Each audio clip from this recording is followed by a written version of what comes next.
TVK கட்சியில சேர்ந்தவங்களோ இல்ல தளபதி விஜயோ அவங்க என்ன சொல்றாங்க ஏது சொல்றாங்கன்னு கூட புரிஞ்சுக்க மாட்டாங்க, உடனே வந்துருவாங்க. அந்த மாதிரிதான் இப்ப ரஜினிகாந்த் வந்திருக்காரு. என்னன்னா ஒரு நோட்டீஸ் பேட் விட்டுருக்காரு. அதுல என்னடா இருக்கு அப்படின்னு பாத்தீங்கன்னா, டிஎம்கேல இருக்கிற சில அமைச்சர் இவங்க எல்லாம் பாத்தீங்கன்னா நன்றி சொல்ற மாதிரி போட்டிருக்காங்க. என்னன்னா ஆதவ அர்ஜுனா வந்து இவங்களை பத்தி தவறா பேசினதா அப்படின்னு சொன்ன மாதிரி ஒரு லெட்டர் வந்திருக்கு. ஆதவ அர்ஜுனா அப்படி என்ன சொன்னாரு, இவ்வளவு கொந்தளிக்கிறாரு ரஜினி, அது என்னன்னு அந்த வீடியோ போற நீங்க பாத்துட்டு வாங்க. தமிழ்நாட்டுல எம்ஜிஆருக்கு அப்புறம் ஒரு பிரபலமான ஒரு தலைவரா ரஜினிகாந்த் அவர்கள் வரணும்னு நினைச்சார். அரசியலுக்கு வந்து சிஸ்டத்தை மாத்தணும் எல்லாம் பண்ணணும்னு நினைச்சார். ஆனா குடும்பம் பல மிரட்டல்களை கொடுத்து அவரை அரசியல் கட்சி வர விடாம பாத்துக்கிட்டாங்க. இன்னைக்கு என்ன அவரு கடைசியில ரெட் ஜெயின் பிக்சர்லயே நடிக்க போயிட்டார். அவர் மேல விமர்சனம் கிடையாது.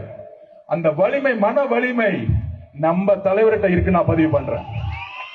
இதுல என்ன சொல்லியிருக்காரு, அவர் வந்து பேசுனது தப்பு தான். இந்த இடத்துல ரஜினியை பேசுறீங்க வேணாம், இது பேசுறதுனாலதான் இத்தனை பிரச்சனை, அதை பத்தி விட்டுருக்கலாம். அவர் என்ன சொன்னாரு, எம்ஜிஆருக்கு அப்புறம் ஒருத்தர் பெரிய நடிகரா வந்தாரு, அவரு கூட இவங்க வந்து அப்படி இப்படின்னு ஏதோ பண்ணி அவங்க கட்சியை வர விடாம பண்ணிட்டாங்க. மன வலிமை பாத்தீங்கன்னா நம்ம தளபதி கிட்ட தான் இருக்கு அப்படின்னு சொன்னாங்க. ஆமா வரேன்னு சொன்னாங்க, கடைசி வரைக்கும் வந்தீங்களா? இப்ப ரெட் ஜெயின்ஸ் கூட போயிட்டு படம் நடிச்சுட்டு தான் இருக்காங்க. அதுதானே உண்மை. அவ்வளோ ரோசம் இருந்துச்சுன்னா, அவ்வளோ கோவம் இருந்துச்சுன்னா, அதே மாதிரி பார்த்தீங்கன்னா இப்போ ரஜினி ஃபேன்ஸ் எல்லாம் வந்து உடனே கமெண்ட்ல எல்லாம் திட்டுறது பண்றது. இருங்க நீங்க திட்டுங்க பண்ணுங்க எல்லாமே.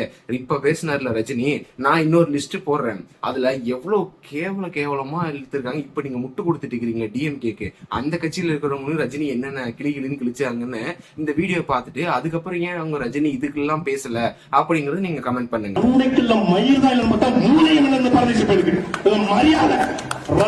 ரஜினிகாந்த் இங்க ஒரு மாநகர நடிகர் ஒருத்தருக்கான், ஒரு 50 வருஷமா தமிழ்நாட்டுல வாழ்ந்திருக்கான இந்த புறம்போக்கு இவனுக்கு ரசிகரா இருக்கணும், செருப்பு கொண்டு அடிக்க. நான் வருவேன். ஒரு வெற்றிடம் இருக்கிறது, சுடுகாட்டுல கூட நிறைய வெற்றிடம் இருக்குது.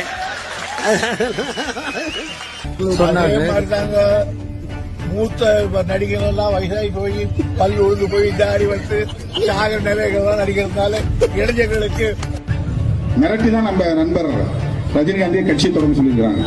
நம்ம நேரடியா நான் கட்சி தொடங்க. பாத்தீங்களா, இதுக்கு மேல கேவலமாலாம் யாரும் பேச முடியாது. அப்ப எல்லாம் எங்க போனாரு ரஜினி? இங்க தானே இருந்தீங்க. அது அப்ப கரூர் சம்பவத்துல ஆரம்பிச்சது. உடனே கரூர் சம்பவத்துல நைட்டு 12 மணிக்கெல்லாம் ட்வீட் போடுறாரு. இப்ப பாத்தீங்கன்னா அதை ஒரு தப்பா பேசிட்டாங்க அப்படின்னு சொல்லிட்டு போடுறாரு.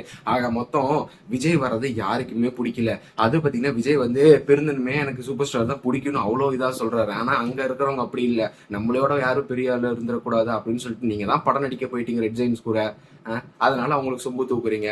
இதனால நீங்க தூக்குறதுன்னு அவங்களுக்கு தூக்கிங்க, எங்களை வந்து நோண்டிட்டு இருக்காதீங்க. தளபதி விஜய் எதுவும் சொல்லிட்டு இருக்காரு, அது அவர் வந்து மக்களுக்காக வந்திருக்காரு.